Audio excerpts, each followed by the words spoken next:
My name is Dr. Michael Reeves, and I've been a forensic pathologist at the King County Medical Examiner's Office in Seattle, Washington, for 19 years. In that time, I've performed 2,847 autopsies. I can tell you exactly how long rigor mortis takes to set in. I can identify cause of death from the smallest hemorrhage pattern. I've held human hearts that stopped beating hours before I ever touched them. I understand death the way a mechanic understands an engine, systematically, thoroughly, without sentiment. But what I'm about to tell you isn't about death, as I understood it. It's about the night I discovered that the line between life and death isn't a line at all. It's a gradient, and sometimes parts of us refuse to accept the transition. The case came in on October 17th, 2023, at 11:47 p.m. A John Doe, apparent natural death, found in his apartment by a neighbor who noticed the smell. No signs of trauma, no obvious cause. Mid-50s, average build, completely unremarkable. The kind of case I could finish by 2 a.m. and still get 5 hours of sleep. I remember the cold of the autopsy suite that night. Our HVAC system always ran too cold, keeping the room at a steady 60 degrees. I'd learned to wear a thick sweater under my surgical gown. My assistant that night was Tom Chen, a diener who'd worked with me for 7 years. Quiet guy, meticulous, never complained about the hours. John Doe was on the table by 12:15 a.m. I began my external examination, noting details into my voice recorder. White male, approximately 55 to 60 years old, 5'10", 180 pounds. Rigor mortis consistent with the position he was found in, lying supine on his bed. Rigor mortis present, but beginning to resolve, suggesting death occurred approximately 36 to 48 hours prior. No external signs of trauma, no defensive wounds, no ligature marks. Pupils fixed and dilated, corneas clouded. Everything normal for a death that occurred 2 days ago. I made the Y incision at 12:33 a.m. The scalpel cut cleanly through the skin, and I reflected back the tissue to expose the rib cage. Tom handed me the rib cutters without being asked. We'd worked together so long, we moved like a synchronized machine. The sharp crack of ribs breaking echoed in the empty suite. I removed the chest plate and got my first look at the internal organs. I said. Tom glanced up at me. Problem, Doc? The heart looks unusually well preserved. Get a temp reading. Tom inserted the thermometer probe into the liver. Standard protocol for determining post-mortem body temperature. He frowned at the reading. Doc, this says 73 degrees. Check your equipment. That's too warm. He tested the thermometer on a control. It was working fine. We took 3 more readings from different organs. Heart, 71 degrees. Kidney, 72 degrees. Brain, 74 degrees. That's impossible, Tom said quietly. He's been dead for 2 days minimum. Body temp should be ambient by now. I know, I said, but I continued the autopsy. Maybe he'd been in a warm apartment, although the scene report indicated normal room temperature. Maybe there was an explanation. I removed the heart and placed it on a scale. 387 grams, normal range for an adult male. But when I made the initial incision into the cardiac tissue to examine the chambers, something happened that made my hands freeze. The tissue resisted. I don't mean it was tough. Heart tissue can be tough, fibrous, depending on the person's health. I mean, it felt almost elastic, the way living tissue feels. Dead tissue has a distinct quality. It's inert, passive.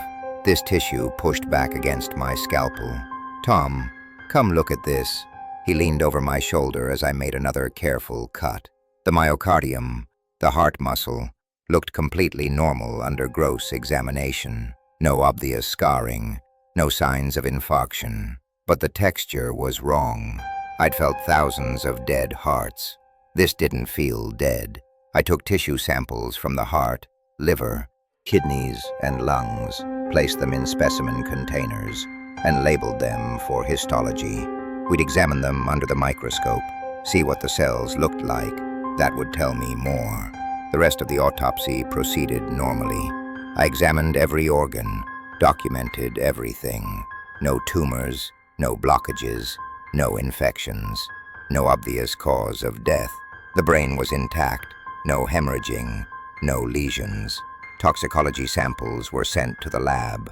Stomach contents were minimal, partially digested food, consistent with a meal eaten 6 to 8 hours before death.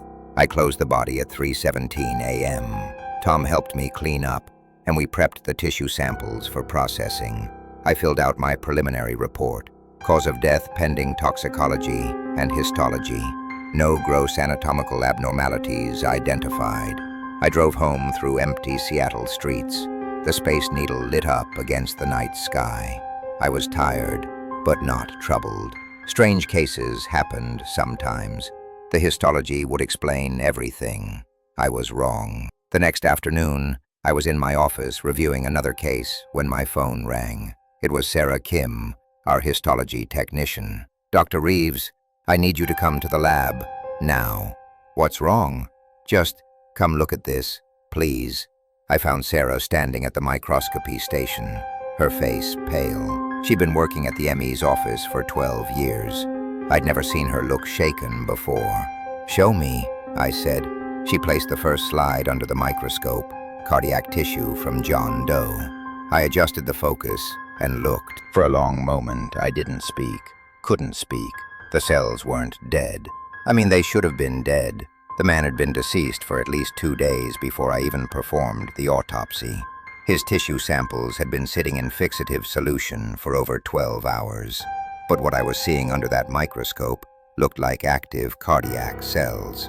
"Are you seeing mitosis?" Sarah asked quietly. I was. Mitosis, cell division, cells splitting, reproducing, like they were supposed to do in living tissue. Except this tissue came from a corpse. "Run the slide again," I said. "Fresh mount, different sample from the same batch." Sarah prepared another slide from the cardiac tissue. Same result. The cells were dividing. "Check the other organs," I ordered.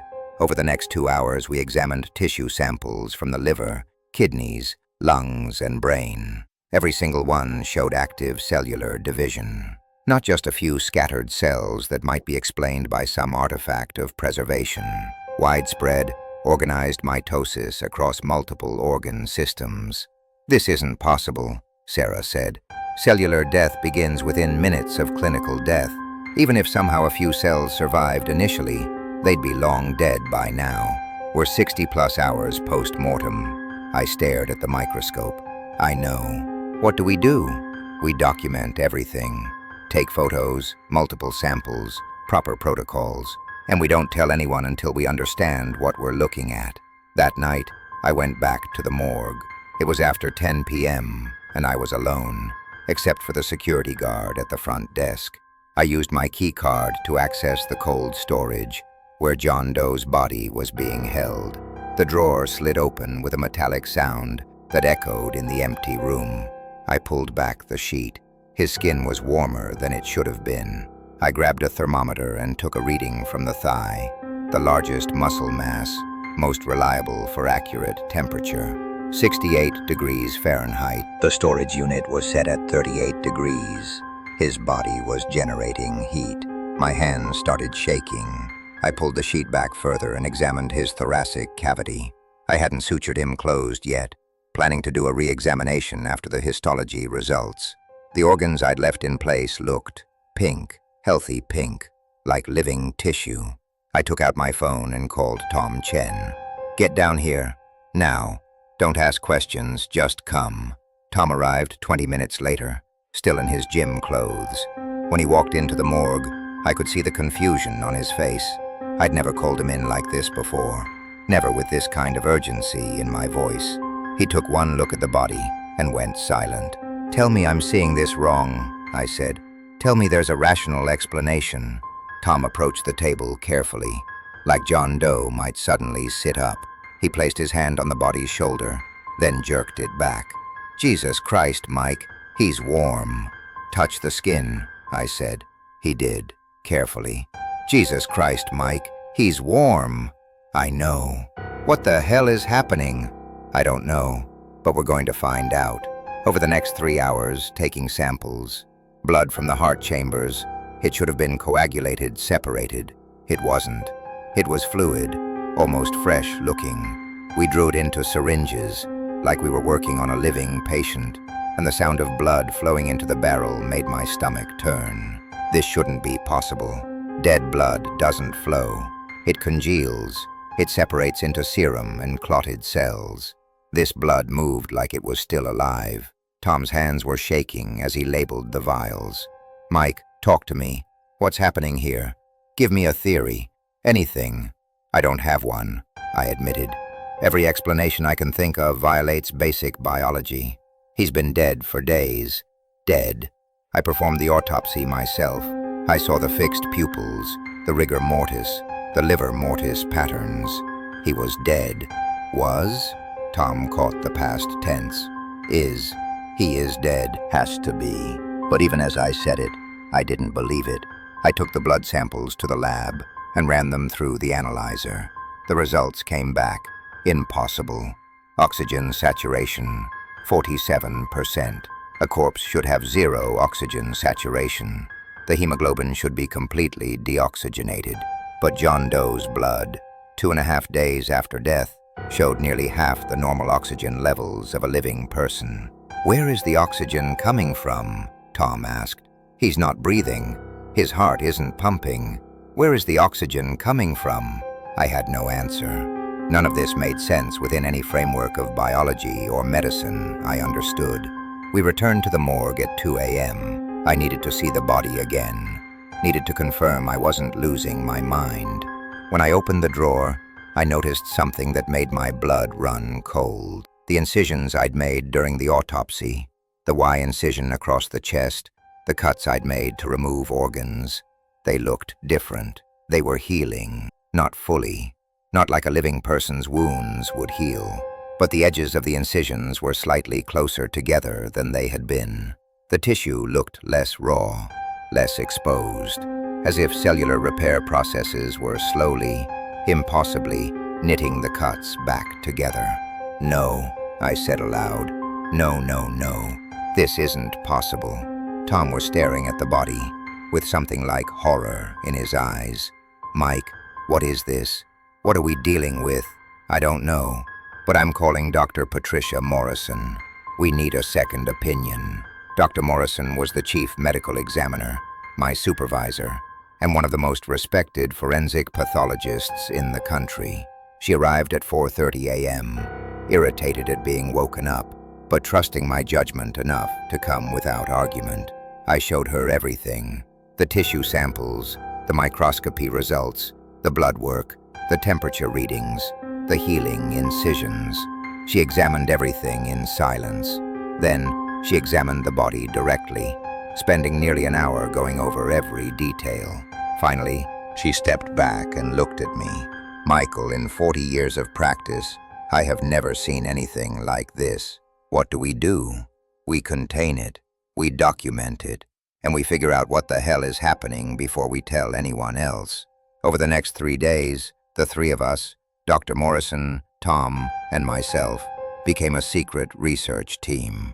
We monitored John Doe's body every 4 hours, around the clock. We took samples, ran tests, documented every change. The cellular activity wasn't slowing down. It was accelerating. By day 3, the heart tissue we'd removed and placed in culture dishes was growing. Not just dividing, growing. The tissue mass was expanding, developing new cellular structures. Under the microscope, we watched cardiac cells organize into rudimentary patterns that looked like they were trying to form chambers, vessels, functional structures. It's like the cells remember what they're supposed to be, Sarah said, staring at the cultures. Like they're trying to rebuild the heart. In the morgue, John Doe's body temperature had stabilized at 72 degrees. His incisions continued their slow healing process.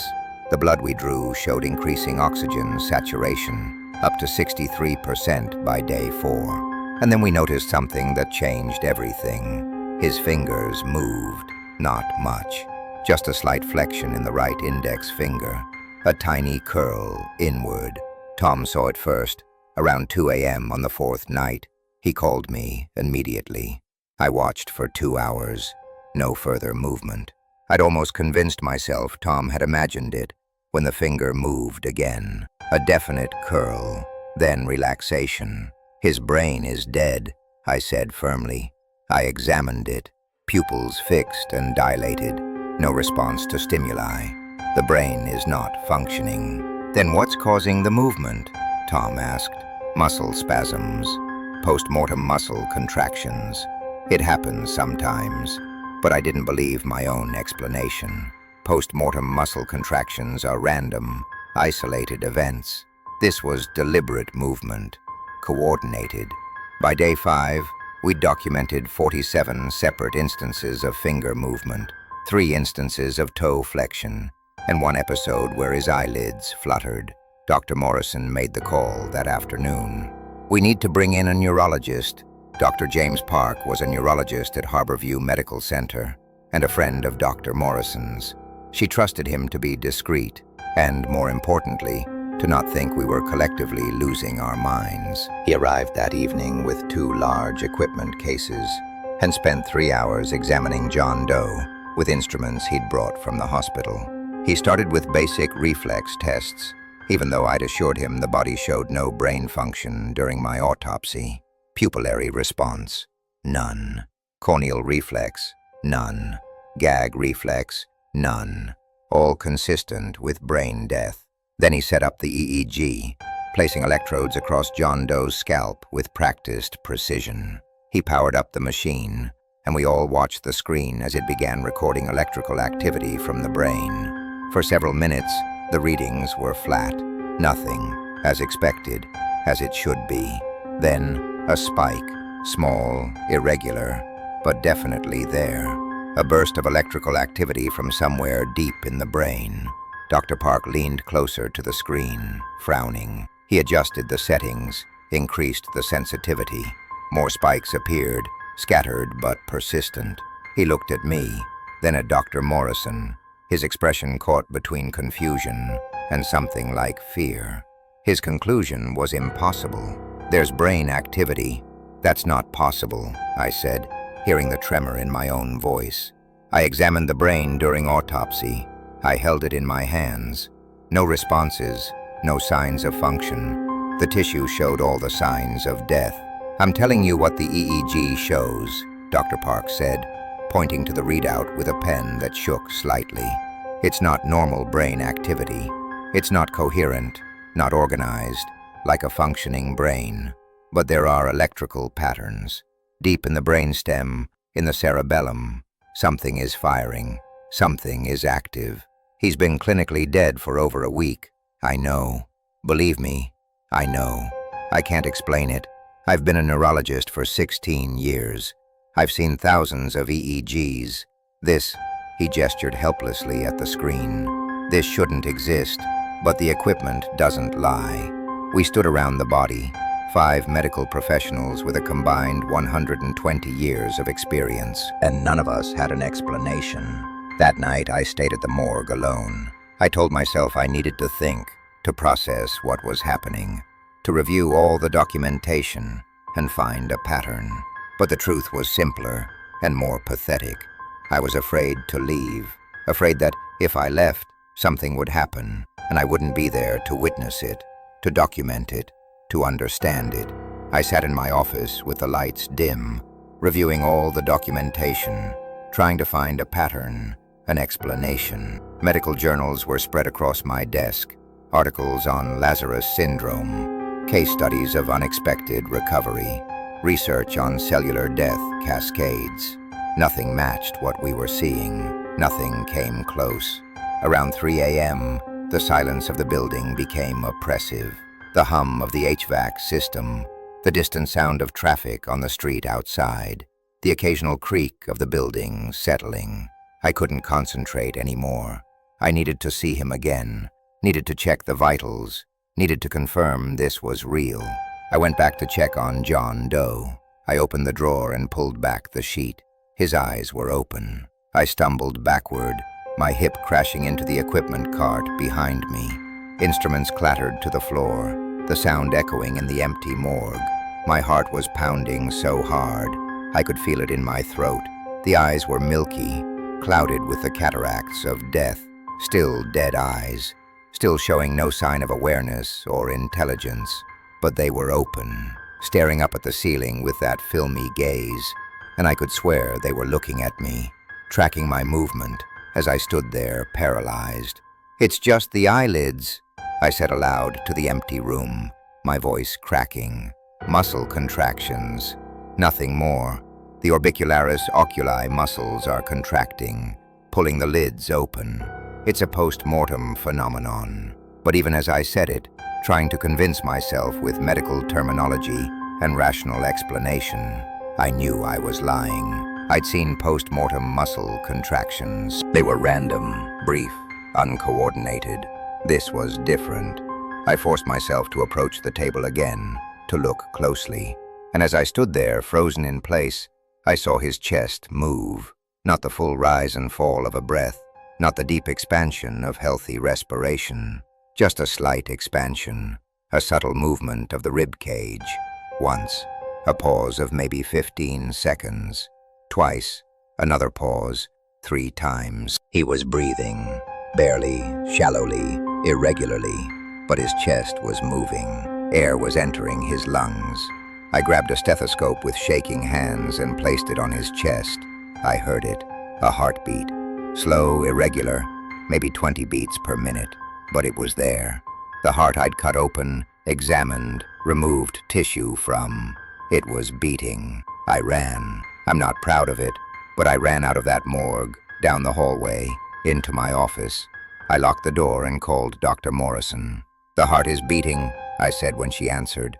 "Patricia, his heart is beating." She was there in 30 minutes. Tom arrived shortly after. The 3 of us returned to the morgue together, because I wasn't going back alone. John Doe was still on the table where I'd left him, eyes open, chest moving with those shallow, irregular breaths. We hooked him up to monitors, the same monitors we'd use on a living patient in an emergency room. Heart rate, 18 to 24 BPM, irregular rhythm. Blood pressure, 40/20. Oxygen saturation, 71%. Body temperature, 78 degrees. "He's alive," Tom whispered. "No," Dr. Morrison said firmly. "He's not alive. Not in any way we understand life. His brain is still showing only primitive activity. He has no consciousness, no awareness. This is something else." "Then what is it?" She didn't answer. None of us had an answer. Over the next 48 hours, we watched as John Doe's body continued its impossible recovery. His heart rate increased to 35 BPM. His breathing became more regular. His body temperature climbed to 84 degrees. The incisions from my autopsy sealed completely, leaving only faint scars. The healing was visible to the naked eye. We took time-lapse photographs. Within hours, you could see the tissue knitting together, new skin forming over the wounds. It was like watching a video of healing sped up 100 times. On day 7, his eyes tracked movement. I waved my hand in front of his face, and his eyes followed it. "We need to report this," Tom said. "This is beyond us. We need to bring in researchers, specialists." "And tell them what?" Dr. Morrison asked. "That a corpse came back to life? That death isn't permanent? Do you understand what that would mean? The implications for medicine, for law, for everything we think we know about biology. We can't keep this secret," I argued. "If this is real, if this is something that can happen, people need to know. First, we need to understand it," she said. "We need to document everything, gather evidence, build a case that will stand up to scrutiny. Because the moment we report this, we'll be questioned, investigated, possibly destroyed professionally. We need to be absolutely certain." But we never got the chance to be certain. On day 8, at 4:47 a.m., I received a call from hospital security. There'd been a break-in at the morgue. Someone had entered through a service entrance, disabled the security cameras, and accessed the cold storage units. John Doe was gone. We reviewed what little security footage remained. A figure in dark clothes, face obscured, wheeling a gurney out through the service entrance. Professional, quick, knew exactly where to go and what to do. The tissue samples we'd collected were also missing. The culture dishes where cardiac cells had been growing, gone. The blood samples, gone. Every piece of physical evidence we'd gathered over 8 days had vanished. All that remained were our notes, our documentation, our photographs, and even those felt insufficient without the physical evidence to back them up. We reported the theft to the police.